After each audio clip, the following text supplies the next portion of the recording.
नमस्कार दोस्तों, स्वागत है आप सभी का हमारे यूट्यूब चैनल पर।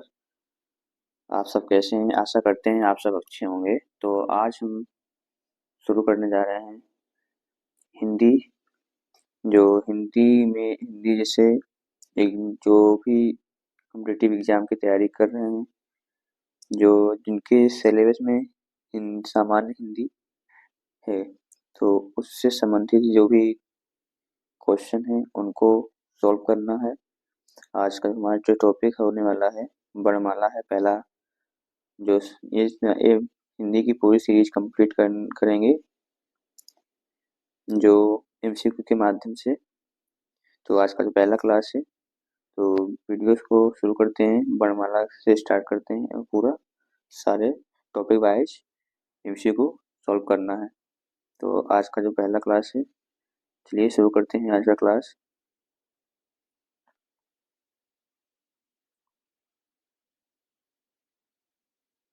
तो आज का जो पहला क्वेश्चन है, भाषा की सबसे छोटी इकाई क्या है? तो इसका सही जो आंसर है वर्ण है। सी इसका राइट आंसर है। वही बात करें तो भाषा की सबसे छोटी इकाई वर्ण है और भाषा की सबसे सार्थक इकाई क्या है? तो शब्द हो जाएगी। क्या है? बात करें तो सार्थक इकाई क्या हो जाएगी? शब्द। और और लिखित इकाई क्या होती है? यहीं पे बताएं एक जगह। लिखित इकाई क्या है? जो वर्ण होगी। और मौखिक इकाई की बात करें तो क्या है? मौखिक इकाई क्या होगी? ध्वनि होगी। तो बढ़िए आगे बढ़ते हैं। नेक्स्ट क्वेश्चन है, क्वेश्चन नंबर 2 है, निम्नलिखित में से किस विकल्प में अनुनासिक का प्रयोग किया गया है? तो अनुनासिक तो इस जो 4 ऑप्शन है इसमें से कौन सा सही है? इसका जो सही आंसर हो जाएगा सी, चांद, सा जो चंद्र बिंदु है, यही किसी को बोलते हैं अनुनासिक। ठीक है, तो इसी में किस में है? सिर्फ सी ऑप्शन में है। तो इसलिए क्या राइट आंसर क्या हो जाएगा? सी।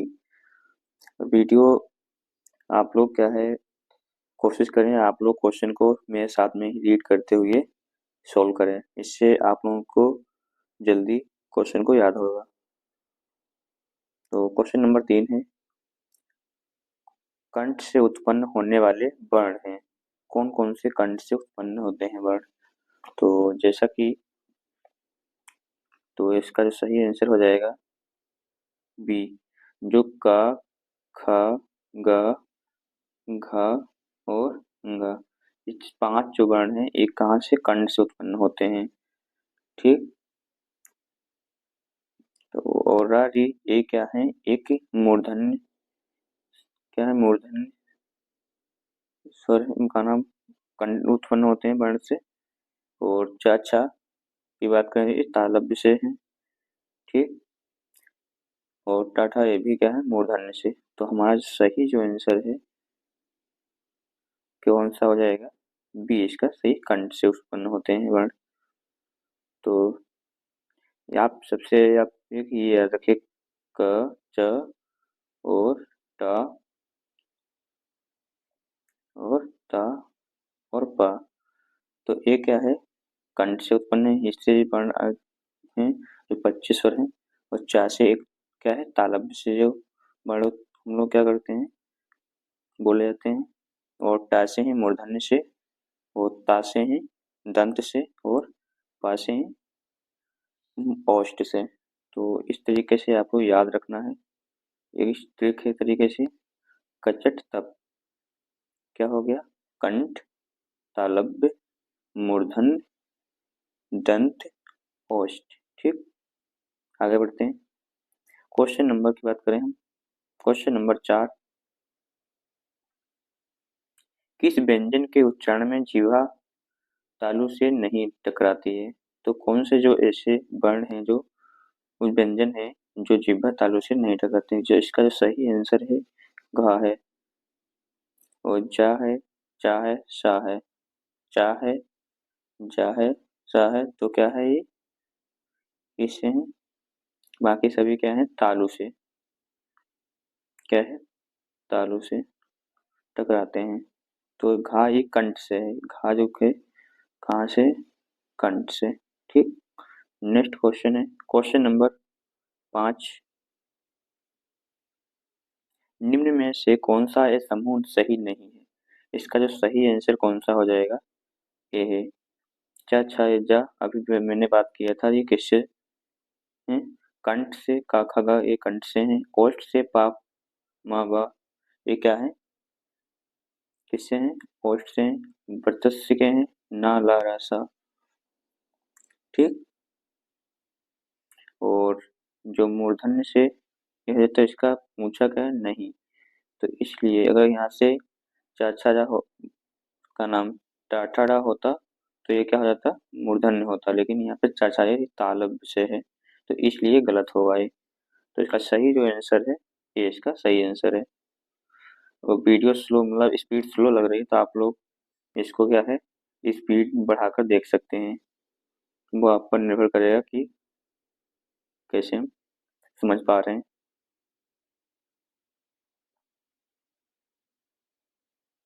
क्वेश्चन नंबर 6 है, ओष्ठ वर्ण किस विकल्प में है? इसमें जो वर्ण दिए गए हैं, ओष्ठ से कौन कौन से वर्ण बोले जाते हैं ये बताना है।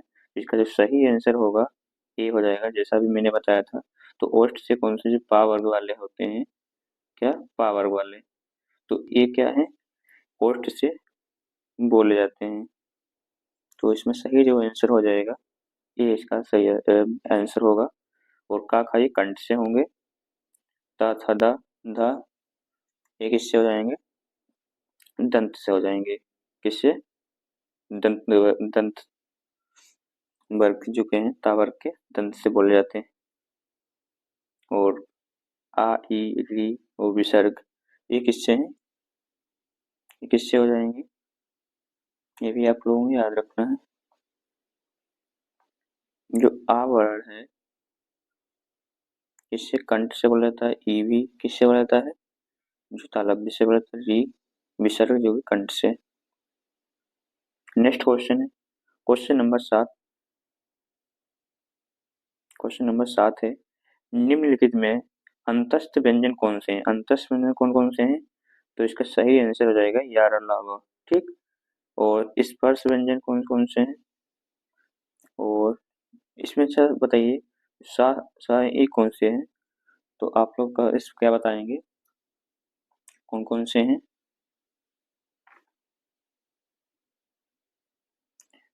और चात्रज्ञ ई ई चा चा ई, तो हम ये अंतस्थ व्यंजन है। और ये सा और जो जो पहला सा छोटी सा जो है इसको हम क्या क्या बोलेंगे, उसमी व्यंजन बोलेंगे। क्या है, उसमी व्यंजन, उसमी व्यंजन। लिखने में थोड़ा लिखते बनता नहीं, थोड़ा दिक्कत होती है, समझ जाइए आप लोग। नेक्स्ट क्वेश्चन नंबर की बात करें हम 8, संयुक्ताक्षर व्यंजन निम्न में से कौन कौन से हैं? इंपॉर्टेंट क्वेश्चन है। संयुक्ताक्षर जो व्यंजन है कौन कौन से हैं, संयुक्त से बोले जाते हैं? तो इसका सही आंसर हो जाएगा बी, यानी छ त्र ज्ञ स्र। जैसा कि आप पता ही होगा कि दो वर्ण से मिलकर छ बना है, का ध प्लस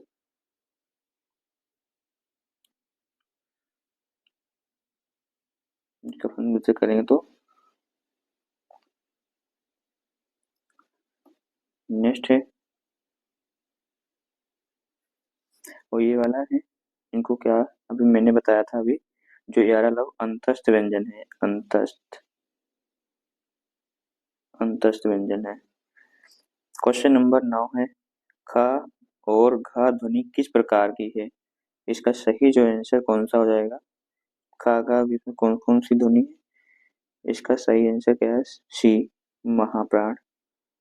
जैसा कि अभी इसमें अभी डिस्कस करेंगे, महाप्राण और अल्पप्राण दो होते हैं।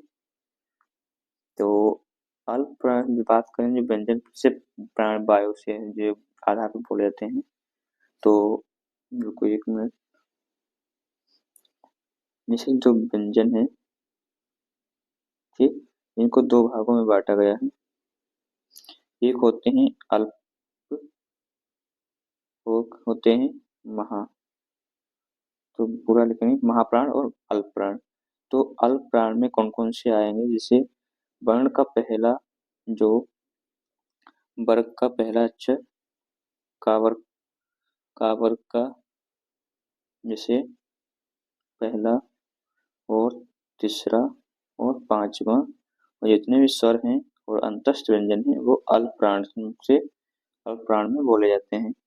और महाप्राण में, जिसमें वो महाप्राण मतलब ज्यादा आवाज, जैसे ख, क, खा, मतलब आवाज क्या है, ज्यादा मतलब निकलती है।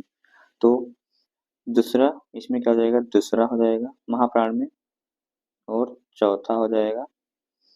और जितने उसमें व्यंजन है, क्या है, जो वाले सा, उस तरीके से सा है, छोटी सा है और हा है, ये क्या है, उसमें व्यंजन है। ये सभी क्या है, महाप्राण में बोले जाते हैं। तो का खा गा किस में आएगा? जो किस प्रकार के हैं, यानी महाप्राण के। ये देखो अपने पेपर देख लीजिए, जैसे का, ख, ग और घ, हाँ। तो क्या है, ये कौन कौन से हो जाएंगे? पहला छोड़ दिया गया है, ठीक। अगर पहला होता तो क्या होता है, अल्प प्राण होता है। ये क्या है, महाप्राण है, ये अल्प प्राण है, ये महाप्राण है। तो क्या है, वर्ण का दूसरा और तीसरा और पांचवा, ये क्या है, अल्प प्राण है। और ये वाला क्या है, सॉरी महाप्राण है, महाप्राण है। और जो का है और गा है और अणा है, अंगा वाला, तो ये क्या है, अल्प प्राण है, ये महाप्राण है। खा है, गा है, ये महाप्राण हो जाएंगे। तो सीधी बात है, याद रखना है आपको। और अल्प प्राण याद करना है तो पहला और तीसरा पांचवा, और जितने भी स्वर हैं उनको, और अंतस्थ व्यंजन है, ये सब किसमें आएंगे, अल्प प्राण में आएंगे। और महाप्राण में दूसरा, चौथा और उसमें व्यंजन, ये महाप्राण में। ठीक है, नेक्स्ट है, तो अल्प प्राण और महाप्राण के बारे में जान चुके होंगे। अल्प प्राण, इसका जो सही आंसर कौन सा हो जाएगा, अल्प प्राण हो जाएगा, सी इसका राइट आंसर। नेक्स्ट क्वेश्चन है, क्वेश्चन नंबर 10।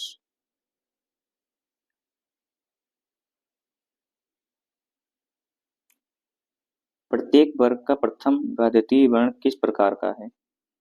इसका जो सही आंसर कौन सा होगा, बी, यानी प्रत्येक वर्ग का जो प्रथम अक्षर और द्वितीय अक्षर किस प्रकार है। तो ये क्या हो जाएगा, इसका सही आंसर अघोष। अब अघोष और सघोष की बात कर लेते हैं। तो जो स्वर तंत्र हैं, जो कंपन के आधार पर होते हैं, व्यंजन होते हैं, व्यंजो व्यंजन है, इसमें दो हैं। एक है, क्या है, एक होता है अघोष, अघोष, दूसरा होता है सघोष। हम बात कर लेते हैं दोनों से, सघोष और अघोष की। पहले हम बात करते हैं अघोष की। अघोष जो है,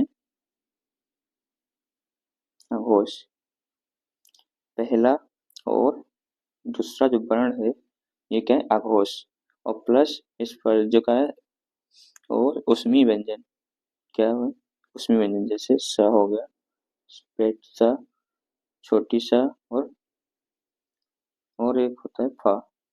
लेकिन याद रहे, ये हा होता है, हा जो वर्ग हो, हा जो अक्षर है, जो किसमें आता है, सघोष में आता है। इस चीज को याद रखेंगे, केवल सा और सा, फा, ठीक। तो ये पहला और दूसरा ये अघोष वर्ग में आते हैं वर्ण के, और बाकी सभी किसमें आते हैं, सघोष में। इस तरीके से आपको याद रख सकते हैं। तो आप पहला दूसरा किसमें आते हैं, अघोष में। तो इसका, इसलिए इसका कौन सा ऑप्शन सही हो जाएगा, पूछा क्या है, प्रथम और द्वितीय वर्ग जो किस प्रकार के हैं, तो इसका आपको आंसर कौन सा हो जाएगा, बी। नेक्स्ट क्वेश्चन है, क्वेश्चन नंबर 11 है, एक से अधिक वर्णों के मेल को क्या कहते हैं? क्या एक से अधिक वर्णों के मेल को क्या कहते हैं? तो इसका सही आंसर हो जाएगा व्यंजन।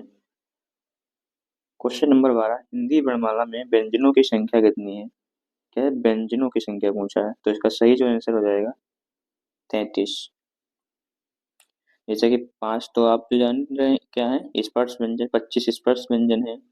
फिर और अंतस्थ व्यंजन उसमें व्यंजन, तो 4 ये है, 4 8 और 8, 25 और 8 कितना होता है 33। ठीक, तो पूछा क्या व्यंजनों की संख्या कितनी है 33, इसका राइट आंसर है। क्वेश्चन नंबर 13 की बात करें तो, जिनका उच्चारण स्वतंत्रता से होता है, स्वतंत्र से होता है, और जो व्यंजन के उच्चारण में सहायक होते हैं उसे क्या कहते हैं? तो इसका जो सही आंसर हो जाएगा बी, स्वर। क्या है, ये स्वतंत्र होते हैं, ये किसी जो व्यंजन जो स्वर होते हैं जो स्वतंत्र रूप से बोले जाते हैं, जो किसी वर्ण का सहारा नहीं लेते हैं, जो अपने आप में खुद, जो भी वर्ण स्वरों की सहायता से बोले जाते हैं उसे हम क्या बोलते हैं, व्यंजन बोलते हैं। जो बिना किसी वर्ण की सहायता से बोले जाते हैं वो स्वर होते हैं। जो भी वर्ण स्वरों की सहायता से बोले जाते हैं उसे हम क्या, व्यंजन कहते हैं। तो समझ में आ गया। नेक्स्ट क्वेश्चन है क्वेश्चन नंबर 14 यानी 14, निम्न में से अल्प प्राण व्यंजन कौन सा है? क्या है, अल्प प्राण व्यंजन कौन सा है? तो अभी मैंने बात किया तो अल्प प्राण कौन से हैं, जो पहला और तीसरा और चौथा वर्ण, देख लीजिए इसमें कौन सा है। पूछा क्या है, अल्प प्राण।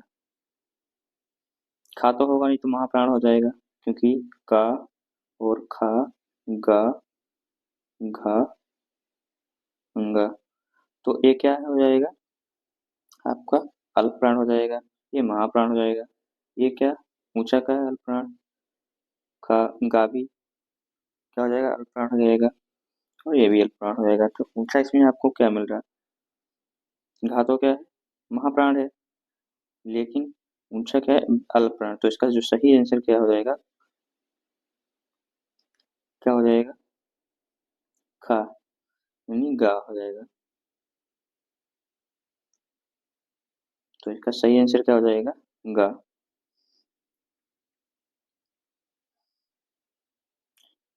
नेक्स्ट क्वेश्चन है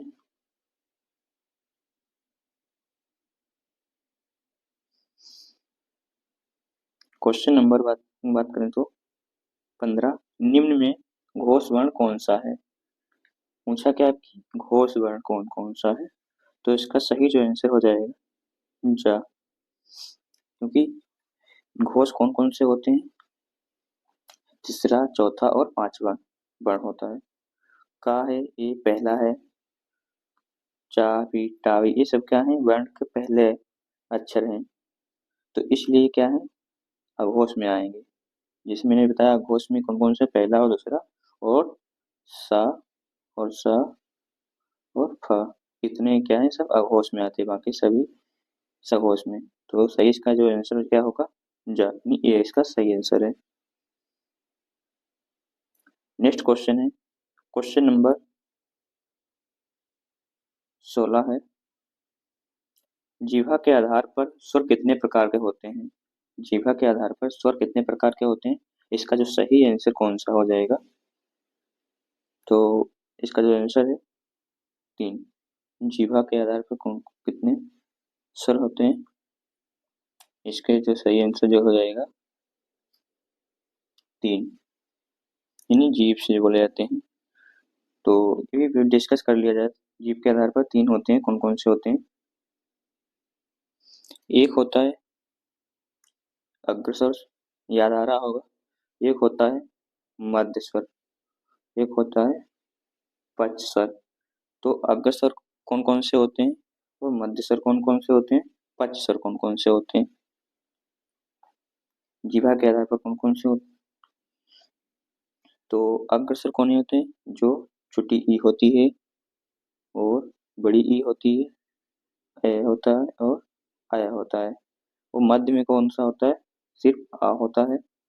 बाकी कौन से जो बचे हुए हैं पच्चीस स्वर में आ जाएंगे, जैसे बड़ा आ हो गया, ऊ हो गया, बड़ो ऊ हो गया, बड़ो ऊ हो गया, और अ हो गया, और अ हो गया।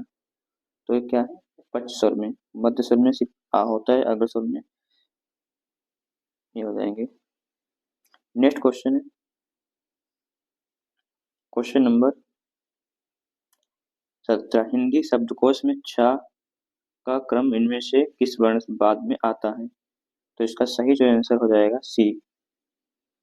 जैसा कि अभी मैंने बताया था, जो छ है, क्या है? छ।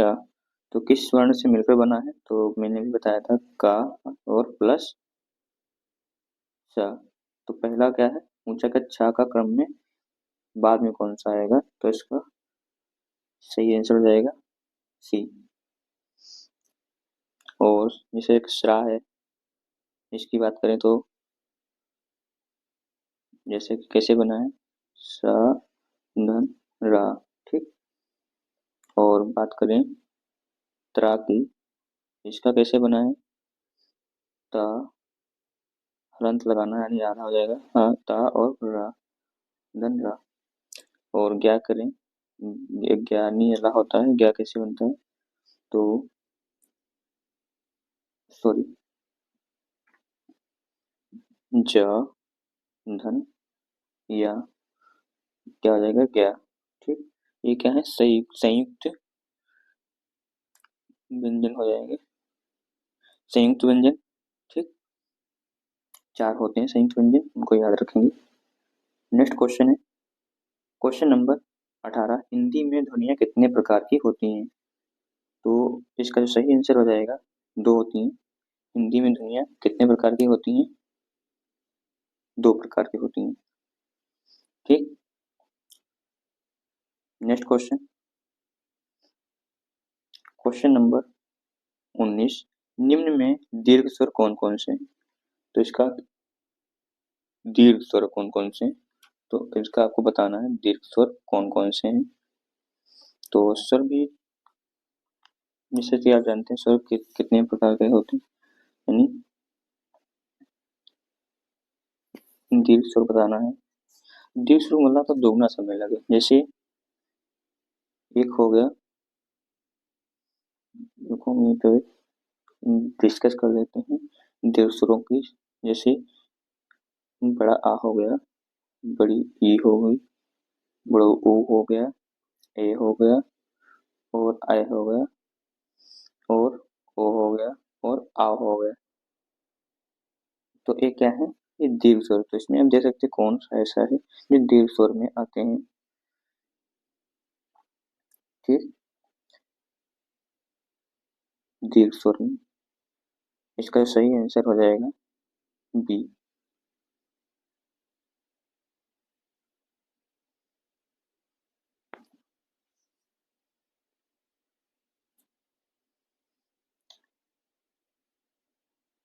क्वेश्चन नंबर 20,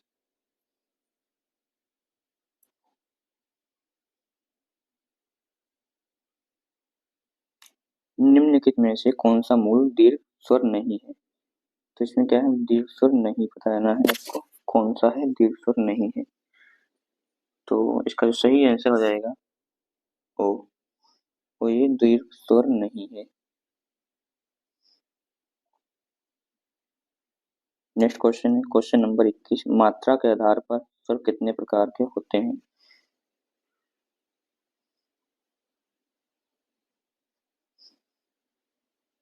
मात्रा के आधार पर स्वर कितने प्रकार के होते हैं? तो इसका जो सही आंसर हो जाएगा 3। नेक्स्ट क्वेश्चन है,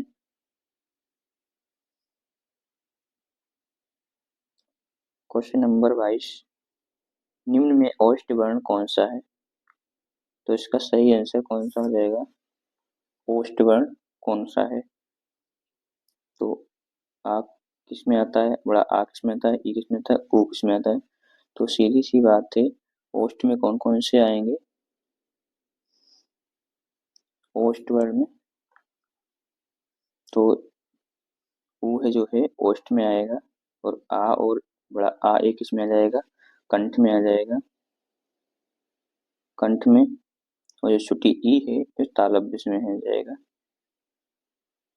तालव्य,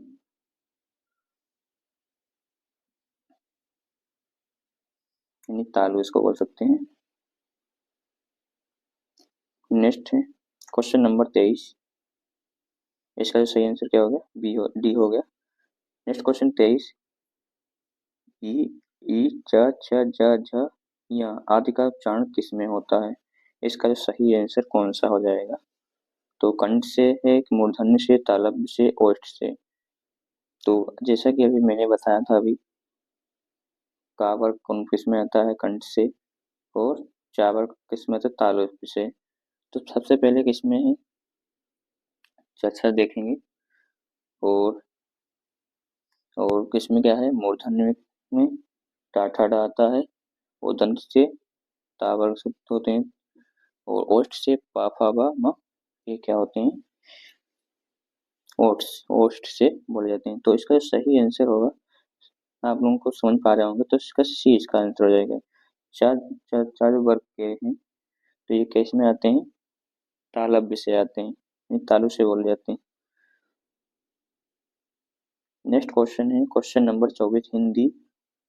स्वरों का वर्गीकरण जब जीव के भाग के आधार पर किया जाता है तो निम्नलिखित में कौन सा भेद इसके अंतर्गत नहीं आता है?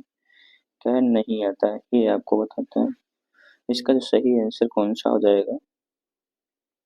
डी इसका सही आंसर हो जाएगा। ठीक है। जो नेक्स्ट क्वेश्चन है, जीव खुद जीव की जो क्या है इसमें, हिंदी स्वरों का वर्गीकरण जीव के भाग पर आधारित किया गया है। मुख से मुख खोलते हैं, मुख खोलने के आधार पर किसे चार भागों में बांटा गया है। जैसा कि आप जानते हैं चार भागों में बांटा गया है। ये होते हैं समृद्ध स्वर होते हैं, एक अर्ध समृद्ध स्वर होते हैं, विवृत स्वर होते हैं, एक अर्ध विवृत स्वर होते हैं। तो इसमें पूछा क्या गया है? नहीं पूछा गया था। तो इसका सही जो आंसर इसका विवृत स्वर हो जाएगा, सी डी ऑप्शन हो जाएगा राइट। नेक्स्ट क्वेश्चन है क्वेश्चन नंबर 25।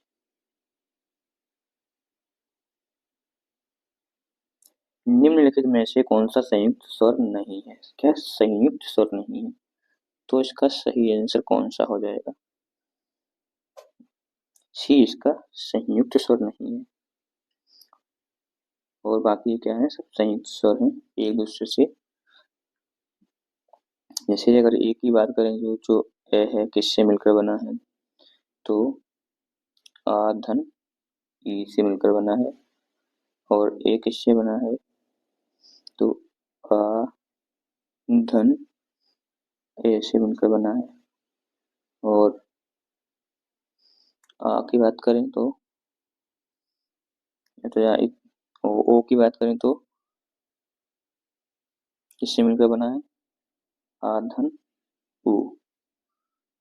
तो ये आप लोगों को पता होना चाहिए। नेक्स्ट क्वेश्चन है क्वेश्चन नंबर 26। इसका सही जो आंसर होगा क्या हो जाएगा? सी। निम्नलिखित में से कौन सा स्वर कंठ तालव्य से है? क्या कंठ तालव्य से है? अच्छा क्वेश्चन है। कंठ तालव्य से कौन सा है? ऐसे कौन से जो वर्ण हैं जो कंठ तालव्य से बोले जाते हैं? सिर्फ आप लोगों को याद रखना है, दो ऐसे हैं जो कंठ तालव्य से बोले जाते हैं। तो पहला हो जाएगा ए और आय। तो ये जो है जिसमें आपको दिख जाए तो जान वो कंठ तालव्य से हैं। तो इसमें से कौन सा है? तो हमारे कौन सा हो जाएगा? डी। ये कंठ तालव्य से बोले जाते हैं। और ओष्ठ से कौन कौन से बोले जाते हैं? ओष्ठ, कंठोष्ठ, यानी कंठ ओष्ठ दोनों से बोले जाते हैं। वो कौन से होते हैं? ओ हो जाएगा और आओ हो जाएगा। ठीक। एक होता है दंतोष्ठ, यानी दंत से केवल एक वर्ण है जो दंत से बोला जाता है, दंतोष्ठ से बोला जाता है जो है वह। एक ऐसा वर्ण है जो दंतोष्ठ से बोला जाता है, दांत से दंत से बोला जाता है और ओष्ठ से भी, यानी दोनों मिलाकर बोला जाता है। तो इसलिए क्या है? एक वर्ण है, याद रहेगा। और ई, बड़ी ई ओ, बड़ी ई किस में आता है? यानी तालव्य वर्ग का है। और जो अ है तो किस में आ जाएगा? कंठोष्ठ में आ जाएगा। किसमें आ जाएगा? कंठोष्ठ में। ठीक। नेक्स्ट है क्वेश्चन नंबर 27। जिन स्वरों के उच्चारण में दो मात्रा का समय लगता है या या हस्य से दोगुना समय लगता है उनको क्या कहते हैं? उच्चारण दोगुना समय लगना चाहिए, वो कौन से हैं? या हस्त से दोगुना समय लगता है? इसका सही आंसर हो जाएगा गुरु सर। क्या हो जाएगा? गुरु। नहीं दोगुना लगता है। लघु स्वर यानी कम समय लगेगा, गुरु समय में दोगुना लगता है, लघु से दोगुना। तो इसका सही जो आंसर हो जाएगा बी। जैसे जैसे आ है और इसी को अगर हम बोलते हैं आ, ठीक है, इसमें दोगुना समय लग रहा है ना। क्वेश्चन नंबर 28, निम्नलिखित में से कौन सा अंतस्थ व्यंजन है? कौन सा अंतस्थ व्यंजन है? इसका जो सही आंसर कौन सा हो जाएगा? ये हो जाएगा, अभी मैंने बताया था, या, र, ला और वा। ये क्या है? अंतस्थ व्यंजन है। ठीक। और जो स्पर्श व्यंजन होते हैं, का से कचट, का वर्ग से पा वर्ग के जो है, ये क्या है? सब स्पर्श व्यंजन होते हैं। ठीक। नेक्स्ट क्वेश्चन है, क्वेश्चन नंबर, उष्म व्यंजन कौन सा है? उष्म व्यंजन कौन सा है? अभी मैंने बताया था उष्मी व्यंजन कौन से होते हैं, जो वाले होते हैं, जैसा कि आप देख पा रहे हैं। तो इसमें कौन सा है? हाँ है, तो क्या है? ये इसका राइट आंसर हो जाएगा। ये तो बताया है, अंतस्थ व्यंजन में आ जाएगा, ये स्पर्श व्यंजन में आ जाएगा सभी। क्वेश्चन नंबर 30, कौन सी ध्वनि महाप्राण नहीं है? अभी महाप्राण की बात कर रहे थे, महाप्राण कौन सी नहीं ध्वनि है? तो इसका कौन सा सही आंसर हो जाएगा, जैसा कि आप बताएंगे मुझे। महाप्राण नहीं है, यहाँ पे बताते हैं फिर से कौन सा नहीं है। तो महाप्राण में कौन सा नहीं है? और पहला, तीसरा और पांचवा, ये क्या है? सब अल्प प्राण है और महाप्राण नहीं है। तो एक खा तो महाप्राण है, का, ख, ग और ज, च और छ और ज, ये तो क्या है? तीसरा वर्ण है ना। तीसरा चौथा वर्ण कौन कौन से आते हैं? महाप्राण में आएंगे। ठीक। च, छ, ज, झ, तो ये क्या है? चौथा अक्षर है, तो इसलिए ये क्या है, इसको महाप्राण में नहीं आता है। तो इसमें राइट आंसर कौन सा हो जाएगा? कौन सा हो जाएगा? ज। ये क्या है? नेक्स्ट क्वेश्चन, सी इसका राइट आंसर है जो। नेक्स्ट क्वेश्चन है 31, अघोष वर्ण कौन सा है? अघोष वर्ण कौन सा है? इसका जो सही आंसर हो जाएगा डी, स।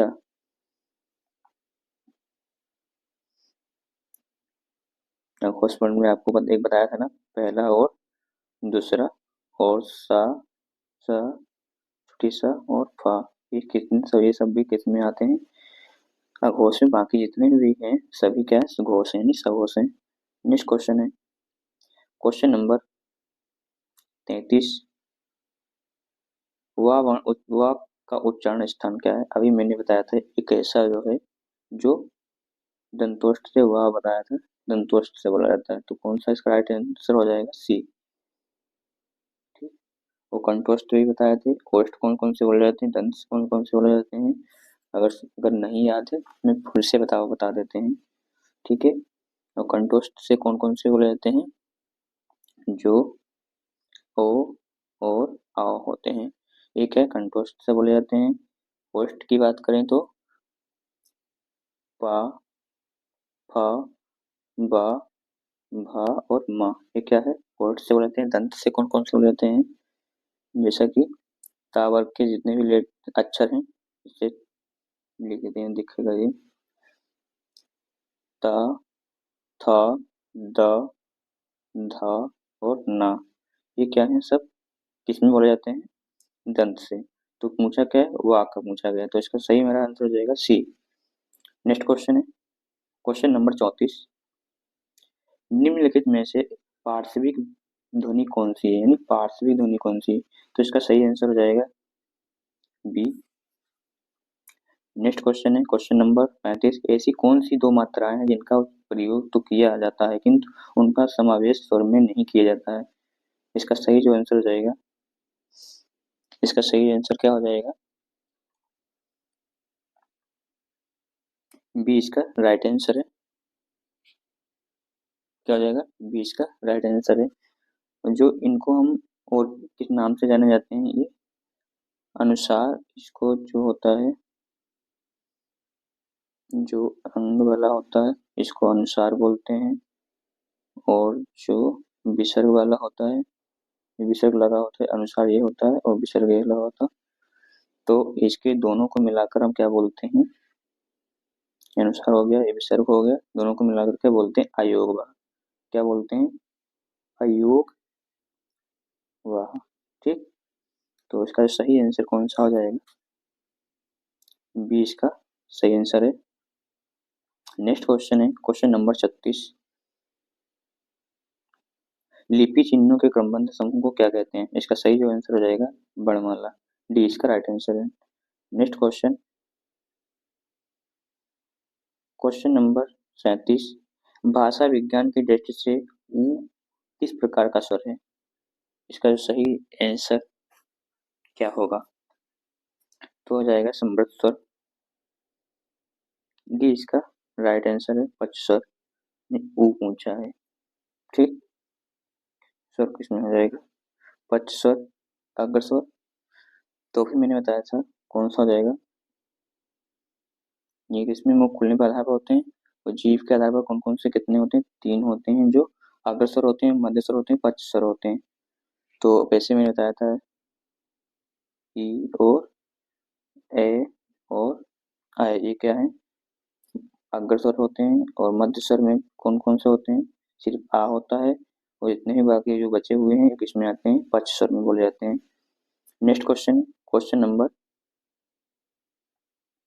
38। प्रत्येक वर्ग का दूसरा और चौथा वर्ण क्या कहलाता है, अभी मैंने बताया था दूसरा और चौथा जो वर्ण है, प्रत्येक वर्ण का क्या बोला था, दूसरा और चौथा, तो महाप्राण, मैंने बताया था अभी महाप्राण।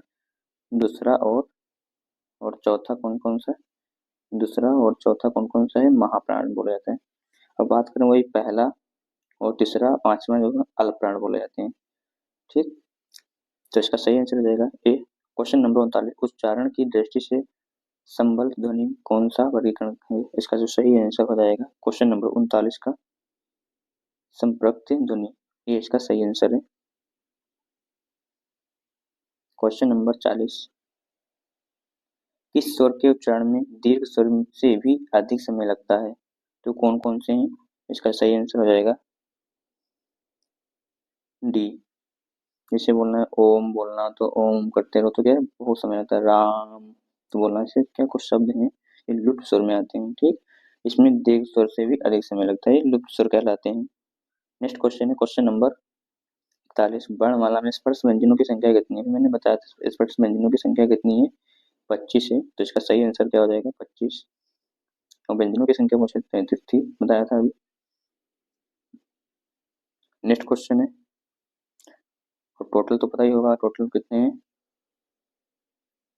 ठीक, नेक्स्ट क्वेश्चन, भाषा के सार्थक लघुत्तम इकाई किसे माना जाता है, अभी मैंने इसका बताया था, जो सार्थक लघुत्तम इकाई कौन सी है, इसका सही आंसर क्या हो जाएगा, शब्द हो जाएगा।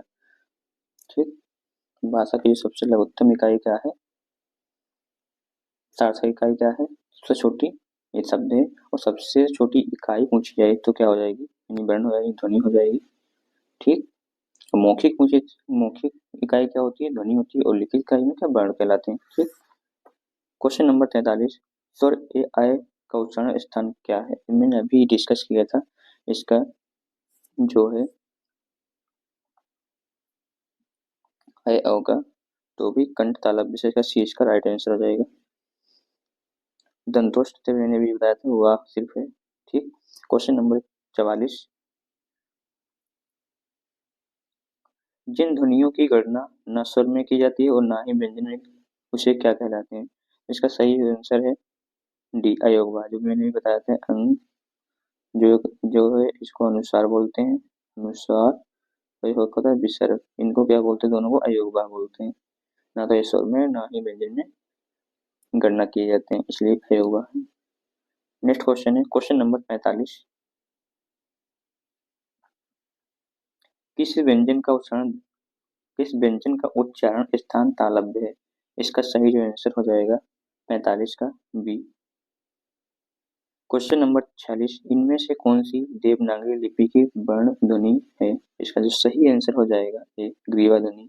क्वेश्चन नंबर 47, जीवा की नोक जब ऊपर के दांतों की पंक्ति के सामने वाले दांत के ऊपरी हिस्से के संपर्क में आकर वायु के प्रवाह को अवरुद्ध करती है, ऐसे उच्चारण स्थान को क्या कहा जाता है?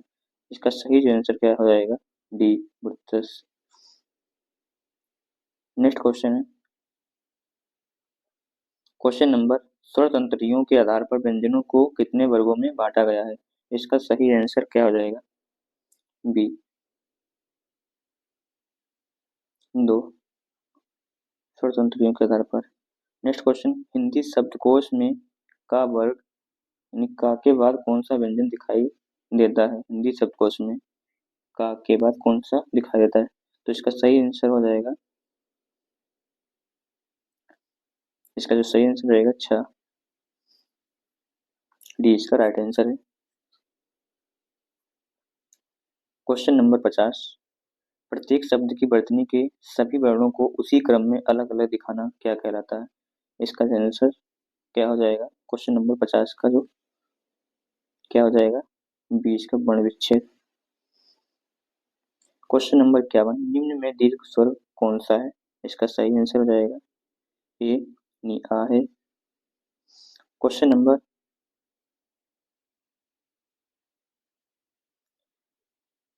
51 का होगा, इसका सही आंसर क्या ए होगा। क्वेश्चन नंबर 52 है, मध्य स्वर कहते हैं, इसमें सही आंसर हो जाएगा आ को। क्वेश्चन नंबर 53, क्वेश्चन नंबर 53 है, आज का लास्ट क्वेश्चन है, अर्धविभक्त स्वर कौन कौन से होते हैं? इसका जो सही आंसर हो जाएगा अर्धविभक्त और विभक्त के बारे में हम कल जानेंगे। अर्धविभक्त क्या होता है और ठीक है। नेक्स्ट क्वेश्चन जो हो कंप्लीट हो गया, आज के 53 क्वेश्चन है, तो इसका सही आंसर हो जाएगा बी हो जाएगा। तो आज का सेशन कैसा लगा, वीडियो कैसा लगा, आप लोग कमेंट बॉक्स में बताएंगे। और नेक्स्ट इसकी जो आगे के जो क्वेश्चन है तो मैं अगले वीडियो में लेकर आएंगे। कम से कम ऑलमोस्ट 200 प्लस ही क्वेश्चन होंगे, ये 100 से प्लस तो है ही नहीं, 200 के आसपास प्लस क्वेश्चन है। वर्णमाला के सारे क्वेश्चन आपको हम इसी प्रकार करवाएंगे, कंप्लीट करवाएंगे। तो वीडियो पसंद हो आई हो तो वीडियो को लाइक सब्सक्राइब करना ना भूलें। अब फिर मिलते हैं नेक्स्ट अगली वीडियो में। आज के लिए इतना है, थैंक यू।